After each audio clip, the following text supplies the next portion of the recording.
Kumusta sa lahat? Ngayong gabi ay nakaupo tayo sa aking madilim na kusina na may mainit na mangkok ng oatmeal sa lumang mesang kahoy. Umaangat ang singaw at ang banayad na amoy ng yelo ay kumakalat na parang may naririnig akong tiktak ng orasan sa dingding. Naisip mo ba na ang iyong malusog na oatmeal ay maaaring palihim na sumisira sa iyong kalusugan? Lalo na kung lagpas ka na sa 60, maniwala ka kung mali ang halo mo. Baka hindi ka makaligtas sa mga umagang puno ng enerhiya tulad ng inaasahan mo. Kaya bago ka maging komportable, maglaan ng oras para i-like ang video at mag-subscribe, pero kung talagang gusto mo lang ang ginagawa ko rito. By the way, i-comment sa baba kung saan ka nanonood. At anong oras na dyan? Curious ako. Ngayon, patayin ang ilaw, buksan ang bentilador para sa mahinang ingay, at simulan natin ang paglalakbay natin ngayong gabi. Hawak ko ang isang maliit na kutsara, at ang unang pag-uusapan natin ay brown sugar, ang matamis pero mapanlinlang na bagay na hinahalo natin sa oatmeal nang hindi nag-iisip. Alam mo ba, kapag nagdagdag ka ng brown sugar, hindi mo lang pinapatamis ito. Para kang naghahagis ng bomba ng asukal sa katawan mo. At kung lagpas 60 ka na, ang katawan mo ay parang lumang kotse. Hindi na nito kayang tiisin ang mga ganong shock. Kahit mukhang natural ang brown sugar kumpara sa puting asukal, pareho lang ang proseso nito sa katawan. Pinapataas nito ang blood sugar mo ng mabilis, na nagdudulot ng pagod, brain fog, at gutom pagkatapos ng isang oras. Naalala ko si Lola Maria mula sa Quiapo. Nanumpa siya na konting brown sugar lang ang idinadagdag niya, pero alas 10 ng umaga, humihikab siya at nagrereklamo kung bakit palagi siyang inaantok. Isang kutsarita lang naman. Sabi niya, nagkibit balikat, Lola.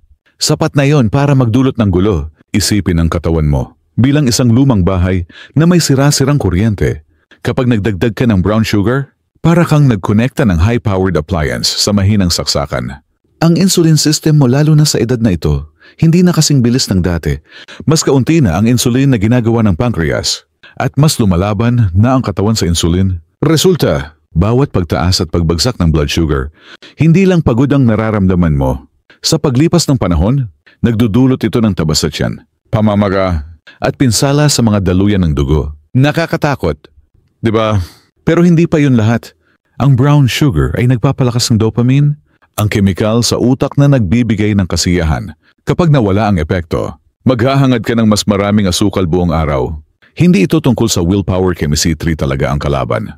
Nakausap ko minsan si Tito sa Davao, mga 68, na ipinagmalaki ang kanyang malusog na oatmeal na may brown sugar at skim milk. Pero hindi niya maunawaan kung bakit laging mataas ang presyon at hindi makontrol ang timbang.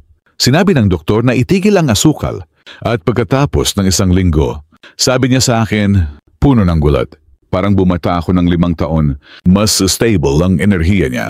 Wala nang mga umagang tamlay.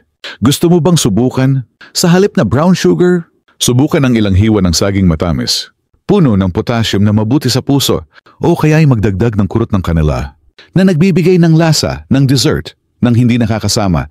Narinig mo ba ang biro na ito? Bakit nag-break ang brown sugar at oatmeal? Kasi lagi nitong pinapabilis ang tibok ng puso ng oatmeal.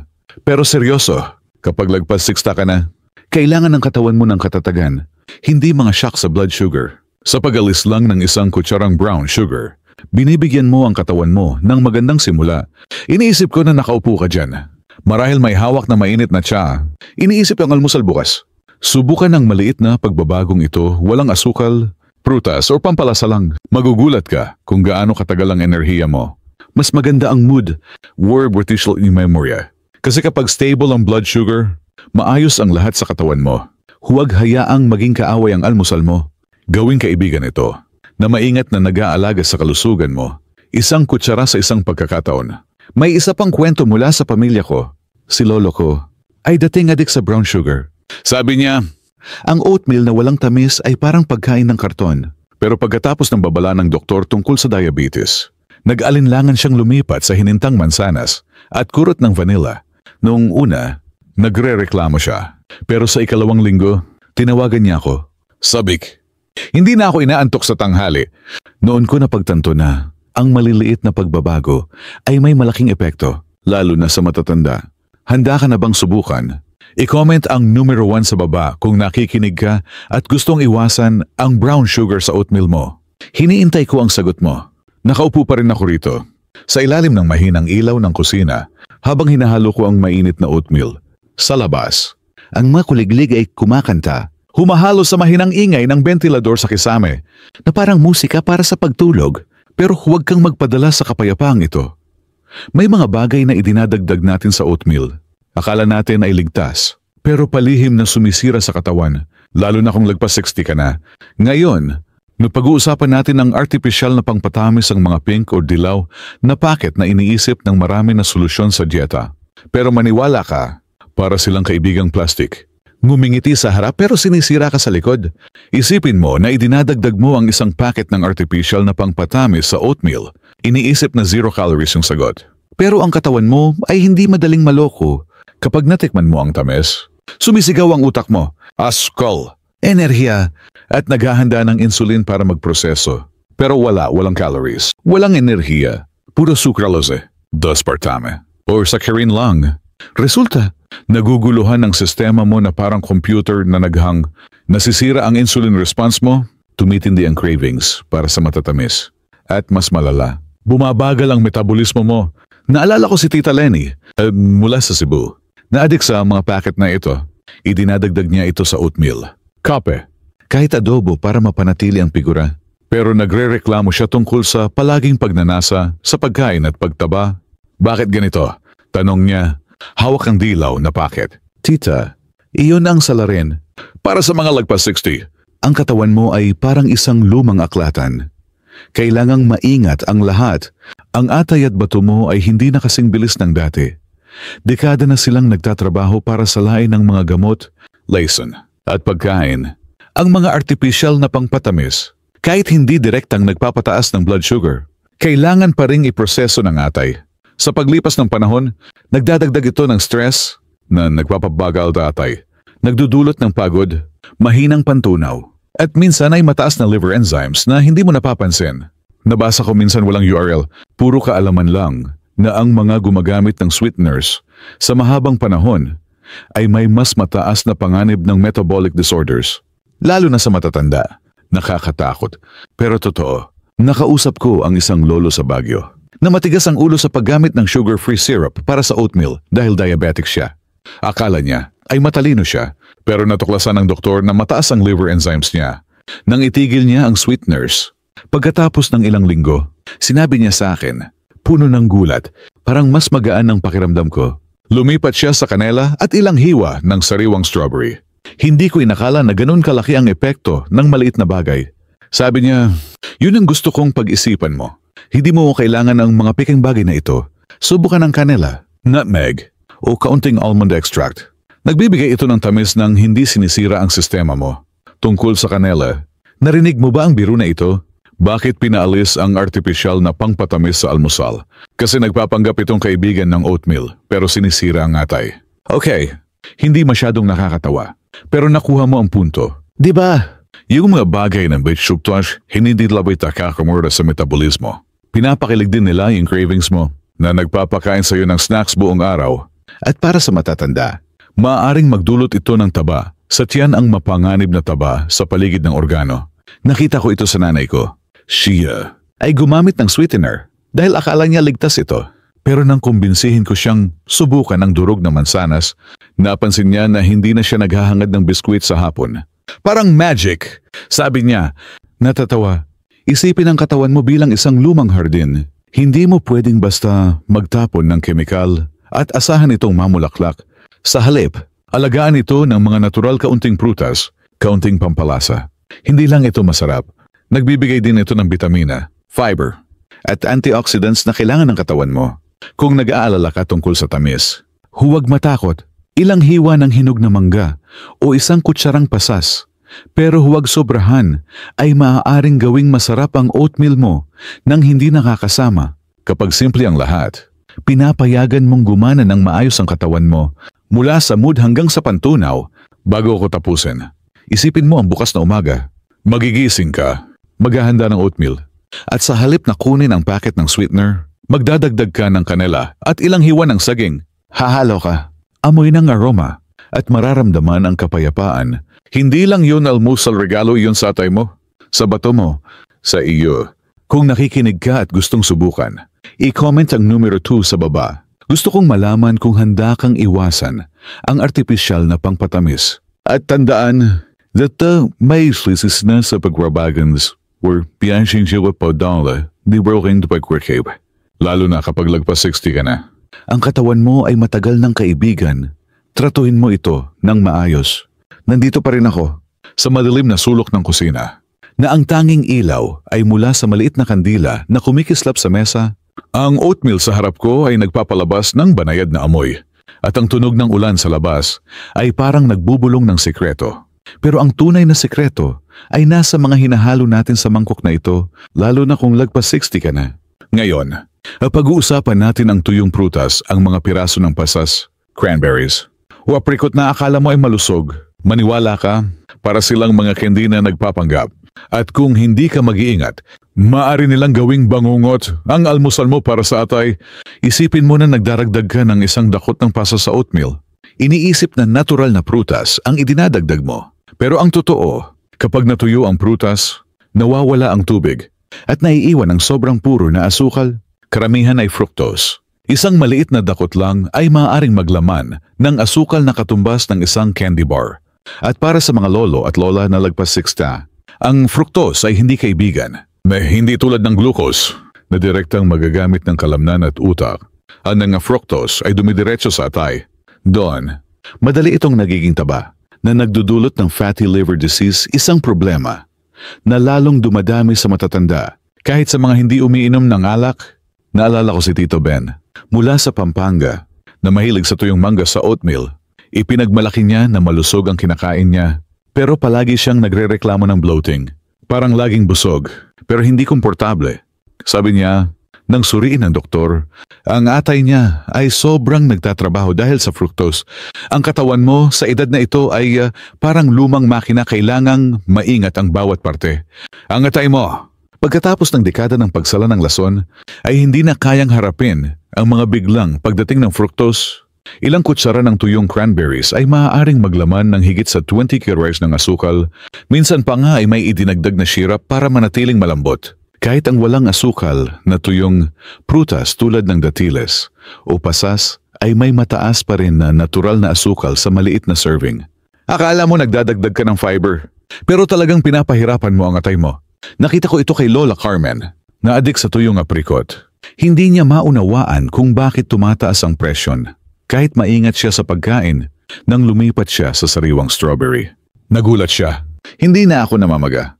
Napansin din ng doktor na mas stable ang presyon niya. Isang maliit na pagbabago, pero parang himala.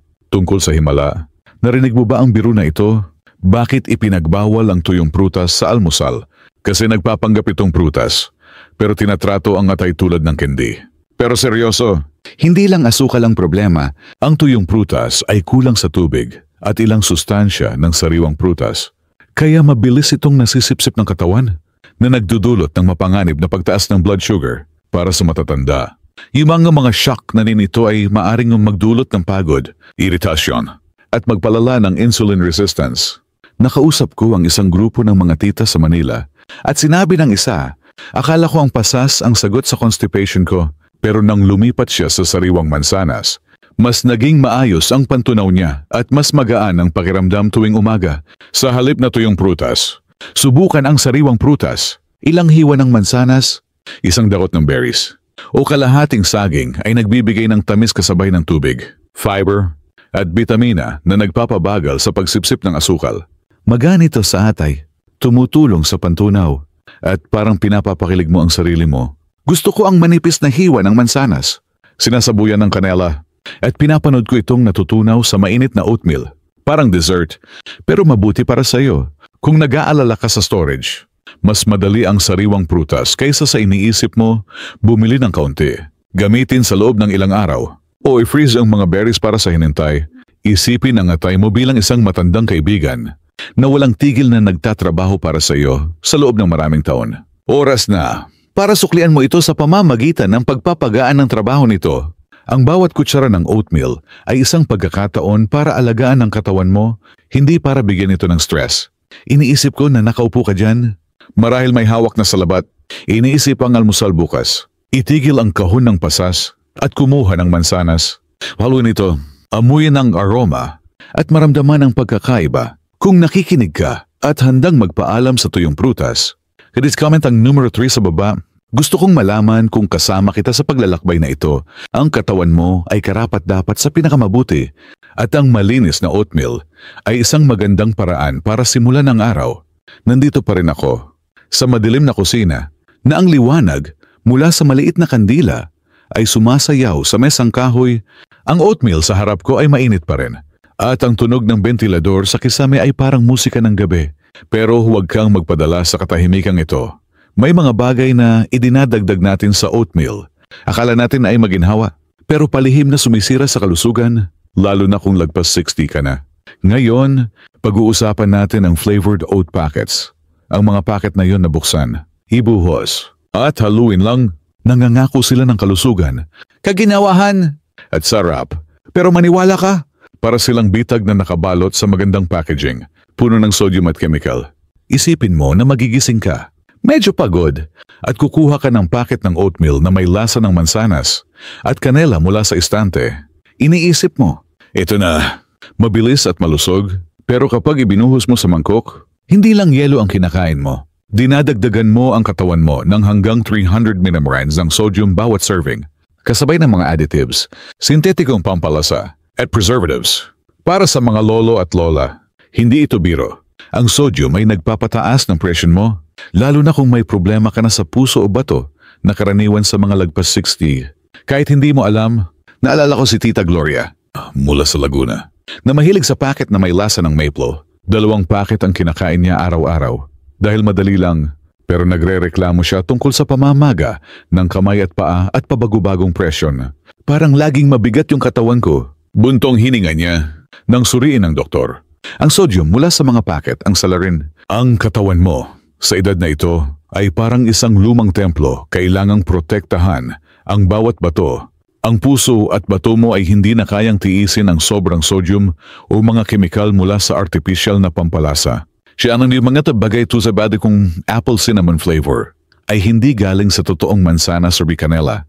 Gawa ito sa halo ng sintetikong chemical, stabilizers at kulay na pinipilit ang atay at bato mo na magtrabaho ng sobra para salain sa isang sistemang puno na ng gamot o pamamaga. Huwag dagdag na pasanin ka na or tuwar marinas badulot ang pagod, mahinang pantunaw at maging pangmatagalang pinsala. Nabasa ko minsan walang URL. Kaalaman lang na ang mga additives sa processed foods ay maaaring magpataas ng pamamaga sa katawan. Lalo na sa matatanda, yung peting na pamamaga na ito ay hindi lang nagdudulot ng sakit sa kasukasuan, kundi nagpapabagal din sa iyo, na parang 10% na lang ang baterya mo. Nakausap ko ang isang lolo sa Bacolod na adik sa packet na may lasa ng strawberry. Nag-iisa siyang nakatira, kaya ang mga packet na ito ang tagapagligtas niya. Pero napansin niya na palagi siyang bloated at hindi stable ang presyon. Nang lumipat siya sa plain oats na may sariling hiwa ng mansanas at kanela, nagulat siya. Parang mas magaan yung umaga ko. Pagkatapos ng ilang linggo, napansin ng doktor na bumuti ang presyon niya. Natawa siya. Hindi ko alam na ang maliit na packet ay may ganong epekto. Iyon ang gusto kong pag-isipan mo. Yung ng mga packet na ito ay ipinapakita bilang whole grain or low fat, pero hindi nila binabanggit ang sodium, chemical thickeners, o mga sangkap na hindi mo mabigkas. Tungkol sa marketing, narinig mo ba ang biro na ito? Bakit natanggal ang packet na may lasa ng mansanas at kanela? Kasi lagi itong nagsisinungaling na malusog pero pinapahirapan ang puso. Okay, hindi masyadong nakakatawa. Pero nakuha mo ang punto, di ba? Yun ang spooker packet na iswayga hindi na nagpapakain sa katawan mo. Pinapadali nila ang buhay mo. Pero ang kapalit ay kalusugan. Sa halip, bumili ng plain rolled oats o steel cut oats. Kaunting minuto lang ang kailangan para lutuin. Pero malaya kang magdagdag ng sariwang prutas. Money. Upang palasa tulad ng kanela. Gusto ko ang pagluluto ng yelo na may kaunting almond milk na walang asukal. Tapos nagdadagdag ng ilang hiwa ng mangga. Parang almusal sa resort, pero mabuti para sa iyo. Isipin ang katawan mo bilang isang kaibigang kasama mo sa loob ng maraming taon. Huwag kang magtapon ng chemical na hindi kailangan. Ang bawat kutsara ng oatmeal ay isang pagkakataon para suportahan ang puso, bato, at mood mo. Iniisip ko na nakaupo ka dyan Marahil may hawak na kape na decaf. Iniisip ang almusal bukas. Itigil ang packet ng flavored oats at kumuha ng kahon ng plain oats. Magdagdag ng ilang hiwa ng saging, kurat ng nutmeg, at maramdaman ang pagkakaiba. Kung nakikinig ka at handang subukan, i-comment ang numero 4 sa baba. Gusto kong malaman kung handa kang iwasan ang flavored packets. Ang katawan mo ay karapat-dapat sa malinis at ang simpleng oatmeal ay isang magandang paraan para simulan ang araw. Nandito pa rin ako sa madilim na kusina na ang maliit na kandila ay kumikislap na parang may kwentong gusto. Ang oatmeal sa harap ko ay nagpapalabas pa rin ng singaw at ang tiktak ng orasan sa dingding ay humahalo sa mahinang ulan sa labas. Pero huwag kang magpadala sa kapayapaang ito ang mga hinahalo natin sa oatmeal. Akala natin ay ligtas. Ay maaaring palihim na sumisira, lalo na kung lagpas 60 ka na. Ngayon, pag-uusapan natin ang non-dairy creamers. Ang mga pulbos o likido na ginagamit para gawing mas creamy ang oatmeal. Maniwala ka, para silang cocktail ng lason, puno ng trans fats at chemical. Handang saktan ang puso mo. Isipin mo na nagdadagdag ka ng isang kutsara ng non-dairy creamer sa oatmeal. Iniisip na ito ang light na option para sa mga hindi umiinom ng gatas. Pero ang totoo, karamihan sa mga creamer na ito ay gawa sa hydrogenated or partially hydrogenated oils. Mga pinagmulan ng kilalang trans fats. Pinapataas nito ang LDL cholesterol, ang masamang uri, at pinapababa ang HDL. Ang mabuting uri na lumilikha ng mapanganib na combo para sa sinuman. Pero lalo na sa mga lolo at lola na may panganib sa puso. Naalala ko si Tita Rosa mula sa Quezon City na addict sa creamer powder dahil maginhawa at creamy. Ginamit niya ito sa oatmeal, kape, kahit sopas. Pero nagrereklamo siya tungkol sa banayad na sakit sa dibdib at tumataas na kolesterol. Parang hindi naman ako kumakain ng matataba. Sabi niya, hawaking kahon ng creamer. Tita, yon ang problema. Kapag lagpas 60 ka na, ang katawan mo ay parang lumang bangka, matibay pa. Pero kilakwar, iba daw yung malakas na alon. Ang trans fats mula sa non-dairy creamers ay hindi lang bumabara sa arterya. Nagdudulot din ito ng talamak na pamamaga na nag-aambag sa sakit sa kasukasuan, pagod, at may ginagawa na ito memorya. Ang nakakaitagat, maraming produkto ang may label na trans fat free, pero naglalaman pa rin ng kaunti kung maliit ang serving size. Ang maliliit na dami na ito ay naipundo sa paglipas ng panahon, lalo na kung araw-araw kang gumagamit ng creamer. Bukod pa rito, ang creamer ay may thickeners, emulsifiers, at artificial na pampalasa. Hindi nito binibigyan ng sustansya ang katawan mo. Pinapahirapan lang nito ang atay at bato mo sa pagsala. Nabasa ko minsan walang URL. Kaalaman lang na ang talamak na pamamaga mula sa trans fats ay maaaring magpataas ng panganib ng sakit sa puso ng 30% sa matatanda. Nakakabahala. Diba? Nakausap ko ang isang lolo sa Iloilo na gumagamit ng likidong creamer para sa oatmeal dahil hindi niya kaya ang gatas. Akala niya ay tama ang ginagawa niya, pero lumalala ang pantunaw niya at ipinakita ng pagsusuri na mataas ang masamang kolesterol. Inutos ng doktor na itigil ang creamer at lumipat siya sa almond milk na walang asukal. Pagkatapos ng 2 buwan, tinawagan niya ako. Sabik, parang mas magaan ang dibdib ko. Mas maayos din ang pantunaw niya. At natawa siya. Hindi ko alam na ang maliit na bagay na tuwang salarin. Iyon ang gusto kong pag-isipan mo. Hindi mo kailangan ang mga peking bagay na ito. Subukan ang almond milk na walang asukal, isang kutsara ng plain Greek yogurt, o kung kaya mo ang lactose. Counting organic cream. Nagbibigay ito ng creamy texture ng walang chemical na basura. Tungkol sa chemical, narinig mo ba ang biro na ito? Bakit pinaalis ang non-dairy creamer sa kusina? Kasi nagpapanggap itong gatas pero pinapaiyak ang puso. Okay, hindi masyadong nakakatawa. Pero nakuha mo ang punto. Diba? Ang mga creamer na ito ay ipinapakita bilang light o cholesterol-free. Pero palihim ang pinsala. Sa halip, panatilihin ang lahat ng simple. Gusto ko ang pagdaragdag ng isang kutsara ng Greek yogurt sa oatmeal creamy. May protina. Kini mababdebay shredo sa bituka. O kung gusto mo ng fancy, subukan ng kaunting purong coconut milk. Pero huwag sobrahan. Yun mo ang opsyon na ito at rego papakain kendo sa katawan mo. Hindi nagbibigay ng stress. Isipin ang puso mo bilang isang kaibigang walang tigil na tumitibok sa loob ng dekada. Huwag mo itong ipahamak sa trans fats o chemical. Ang bawat kutsara ng oatmeal ay isang pagkakataon para suportahan ang kalusugan. Mula sa daluyan ng dugo hanggang sa mood, iniisip ko na nakaupo ka dyan, marahil may hawak na mainit na tsokolate. Inis po ang almusal bukas. Itigil ang kahon ng creamer at kumuha ng bote ng almond milk. Haluin ito.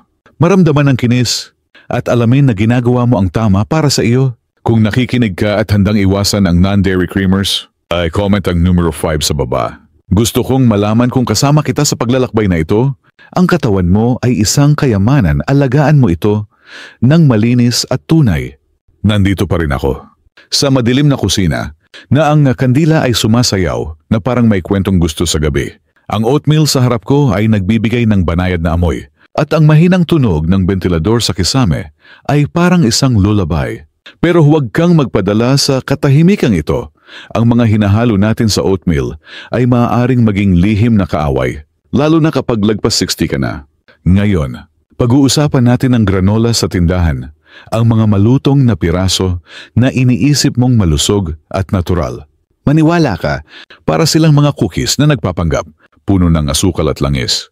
Handang gawing bomba ng metabolismo ang iyong oatmeal. Isipin mo na sinasabuyan mo ng isang dakot ng granola ang oatmeal. Iniisip na nagdadagdag ka ng fiber at enerhiya.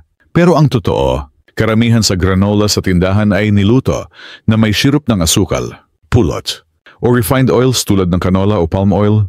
Ang mga langis na ito, na minsan ay partially hydrogenated, ay nagdudulot ng pamamaga sa katawan na nagpapakaba ng kasukasuan, nagpapagod, at nagpapataas ng panganib sa problema sa puso. Para sa mga lolo at lola, ang talamak na pamamaga ay hindi biro, parang may truck na tumama sa iyo tuwing umaga. Naalala ko si Tita Evelyn, mula sa Davao, na addict sa granola dahil sa krisis nito. Sinasabuyan niya ito ng marami sa oatmeal araw-araw. Iniisip na superfood ang kinakain niya, pero nagre-reklamo siya tungkol sa crash sa hapon at pagtaba. Parang laging gutom ako. Sabi niya, hawak ang kahon ng granola. Tita, yun ang salarin. Kapag lagpas 60 ka na, ang katawan mo ay parang isang lumang gubat, maganda pa, pero madaling masira ng maliliit na apoy. Ang granola sa tindahan, kahit may label na low sugar o organic, ay madalas naglalaman ng mga nakatagong asukal tulad ng brown rice syrup o cane juice. Pinapataas nito ang blood sugar mo, nagbibigay ng stress sa insulin, at nagpapalakas ng cravings para sa matatamis buong araw. Bukod pa rito, ang serving size sa label ay ilang kutsara lang, pero sino ang tumitigil doon? Isang malaking dakot ay maaaring magdagdag ng daan-daang calories, 2 ng gramo ng carbs at taba na hindi mo kailangan. Nabasa ko minsan walang URL, kaalaman lang na ang mga pagkaing may mataas na asukal at refined oils ay maaaring magpataas ng panganib ng prediabetes sa matatanda. Kahit malusog ang kinakain nila, nakakatakot. Pero totoo, nakausap ko ang isang lolo sa Bataan, na adik sa granola dahil crunchy at masarap. Nag-iisa siyang nakatira at nakita ang granola bilang madaling paraan para gawing masaya ang oatmeal. Pero napansin niya na palagi siyang pagod at hindi stable ang blood sugar. Nang lumipat siya sa tinadtad na walnuts at kaunting unsweetened coconut, nagulat siya, parang mas steady ang enerhiya ko. Pagkatapos ng ilang linggo, napansin ng doktor na bumuti ang blood sugar niya at natawa siya. Hindi ko alam na ang granola ko ay parang chocolate bar. Yun ang gusto kong pag-isipan mo. Hindi mo kailangan ang mga bagay na puno ng syrup at langis. Subukan ang mga plain toasted seeds, unsweetened coconut flakes o raw nuts tulad ng almonds or pecans. Nagbibigay ito ng krisis, malusog na taba, at fiber ng walang asukal or additives. Tungkol sa basura, narinig mo ba ang biro na ito? Bakit ipinagbawal ang granola sa tindahan sa almusal? Kasi ipinagmalaki nitong malusog pero pinapasayaw ang blood sugar mo ng disco. Okay, hindi masyadong nakakatawa. Pero nakuha mo ang punto. Di ba? Ang granola ay hindi nagpapakain sa katawan mo. Pinapakilig ka lang nito, pansamantala. Pero ang kapalit ay kalusugan. Gusto ko ang pagtutusta ng kaunting sunflower seeds na may kanela. Tapos sinasabuyan sa oatmeal. Malutong, mabango, at parang kumakain ka sa isang fancy cafe. O kung gusto mo ng simple, tadtarin ang ilang pecans, masarap at mabuti para sa puso. Isu option na ito'y may orders favorites. Sumusuporta mula sa blood sugar hanggang sa pantunaw. Isipin ang katawan mo bilang isang kaibigang kasama mo sa loob ng maraming taon. Huwag mo itong ipahamak sa asukal at refined oils. Ang bawat kutsara ng oatmeal ay isang pagkakataon para alagaan Hindi para bigyan ng stress. Iniisip ko na nakaupo ka dyan, marahil may hawak na mainit na tiyan ng luya. Iniisip ang almusal bukas. Itigil ang kahon ng granola at kumuha ng kaunting toasted seeds. Sabuyan ito. Maramdaman ang krisis at alamin na ginagawa mo ang tama para sa iyo. Kung nakikinig ka at handang iwasan ang granola sa tindahan, i-comment ang numero 6 sa baba. Gusto kong malaman kung kasama kita sa paglalakbay na ito, ang katawan mo ay karapat-dapat sa malinis. At ang simpleng oatmeal ay isang magandang paraan para simulan ang araw. Nandito pa rin ako, sa madilim na kusina, na ang maliit na kandila ay kumikislap na parang gustong magkwento ng huling kwento ng gabi. Ang mangkok ng oatmeal sa harap ko ay lumamig na, pero ang amoy ng yelo pa rin ay nananatili. Humahalo sa tunog ng hangin na dumadaan sa siwang ng bintana. Ngayong gabi, naglakbay tayo sa isang mahabang paglalakbay. Tinuklas ang mga bagay na akala natin ay hindi nakakasama, pero maaaring makasira sa kalusugan, lalo na kapag lagpas 60 ka na. At ngayon, pag-uusapan natin ang huling bagay. Mga protein powder, ang mga kutsarang pulbos na idinadagdag ng marami sa oatmeal para palakasin ang kalamnan o mapanatili ang lakas. Maniwala ka, para silang picking coach. Nangangako ng kalakasan pero nagdadala ng pasanin sa iyong bato at atay. Isipin mo na ikinakahalo mo ang isang kutsara ng protein powder sa iyong oatmeal. Iniisip na ginagawa mo ang tamang bagay para sa mga lumang kalamnan. Pero ang totoo, karamihan sa mga commercial protein powders ay naglalaman ng artificial na pangpatamis, pampakapal, preservatives at sintetikong pampalasa. Hindi nito pinapakain ng katawan mo, pinipilit nito ang iyong bato at atay na magtrabaho ng husto para sa lain. Isang mabigat na gawain kapag ang mga organ na ito ay pagod na mula sa dekada ng pagproseso ng gamot, laysan at pagkain. Para sa mga lagpas 6, ang sistema mo ay parang antigong orasan gumagana pa, pero hindi kayang tiisin ang mga biglang pagkabigla. Naalala ko si Lolo Arturo, Swifituan na taong gulang mula sa Batangas, na adik sa protein powder. Dahil sa isang artikulo tungkol sa fitness, idinadagdag niya ito sa oatmeal tuwing umaga. Iniisip na makakatulong ito para maging manly, pero nagrereklamo siya tungkol sa pagkapagod at ipinakita ng mga pagsusuri na stressed ang kanyang bato. Parang laging mabigat ang katawan ko. Sabi niya, hawak ang lata ng pulbos. Lolo, yun mismo ang problema. Hindi lang ang mga additives ang issue. Ang katawan ng matatanda ay hindi na kasing epesyente sa pagproseso ng sobrang protina tulad ng dati. Ang protina na hindi nagagamit para sa pag-aayos ng kalamnan o enerhiya ay nasisira at dumadaan sa bato. Para sa mga may humihinang kidney function, karaniwan sa edad 60 kahit walang sakit sa bato, ang dagdag na pasanin na ito ay maaaring magdulot ng pagkapagod, kawalan ng gana o pamamaga. Sa paglipas ng panahon, unti-unting lumalala ang kondisyon na hindi mo napapansin hanggang sumigaw ang mga pagsusuri sa dugo. Nabasa ko noon walang URL, puro kaalaman lang na napulot na ang sobrang protina mula sa mga highly processed na pinagkukunan ay maaaring magpataas ng stress sa bato sa matatanda. Lalo na kung araw-araw itong ginagamit. Nakausap ko ang isang tita sa Makati na gumagamit ng protein powder dahil takot siyang mawalan ng kalamnan. Pero nang suriin ng doktor, bahagyang mataas ang kidney enzymes niya. Nang lumipat siya sa Greek yogurt at kaunting mani, nagulat siya. Parang mas magaan ang pakiramdam ko. Pagkatapos ng ilang buwan, bumuti ang mga pagsusuri niya at natawa siya. Hindi ko alam na ang powder ko ang salarin. Tungkol sa pulbos, narinig mo ba ang biro na ito? Bakit pinaalis ang protein powder sa gym? Kasi ipinagmalaki nitong malusog pero pinapalakad ang bato ng marathon. Okay, hindi masyadong nakakatawa. Pero nakuha mo ang punto. Di ba, hindi mo kailangan ang mga bagay na puno ng chemical. Sa halip, subukan ang mga natural na pinagkukunan ng protina. Ang isang kutsara ng plain Greek yogurt ay nagbibigay ng protina at good bacteria para sa bituka. Kaunting tinadtad na itlog o isang dakot ng walnuts ay nagbibigay ng balanseng protina nang walang sintetikong basura. Gusto ko ang pagdaragdag ng isang kutsara ng chia seeds sa oatmeal, may protina mula sa halaman. Omega-3 at ginagawang parang pudding ang yelo, parang almusal sa spa. Pero mabuti para sa iyo. Isipin ang bato at atay mo bilang mga matandang kaibigan na walang tigil na nagtatrabaho para sa iyo. Huwag mo silang pasanin ng mga hindi kailangang salain. Ang bawat kutsara ng oatmeal ay isang pagkakataon para suportahan ang katawan mo mula sa enerhiya hanggang sa pantunaw. Iniisip ko na nakaupo ka dyan. Marahil may hawak na lumamig na salabat. Iniisip ang almusal bukas. Itigil ang lata ng protein powder at kumuha ng kaunting yogurt. Haluin na ito. Maramdaman ang kinis. At alamin na ginagawa mo ang tama para sa iyo. Kung nakikinig ka at handang iwasan ang mga protein powders, i-comment ang numero 7 sa baba. Gusto kong malaman kung kasama kita sa paglalakbay na ito. Sa ilalim ng malabong liwanag ng kandila, sama-sama nating tinuklas ang 7 bagay na hindi dapat ihalo sa oatmeal kapag lagpas 6 cent ka na. Brown sugar, artificial na pangpatamis, tuyong prutas, flavored oat packets, non-dairy creamers, granola sa tindahan, at protein powders. Ang bawat isa, kahit maliit, ay bordings magpaguluban ng the blood sugar, magbigay ng stress sa atay, o makasakit sa puso at bato mo. Sa edad na ito, ang katawan mo ay parang isang antigong bahay na kailangang alagaan ng banayad gamit ang tunay na sangkap sariwang prutas. Mani, pampalasa, at plain oats. Ang maliliit na pagbabago, tulad ng pag-alis ng isang packet ng sweetener o pagdagdag ng hiwa ng mansanas.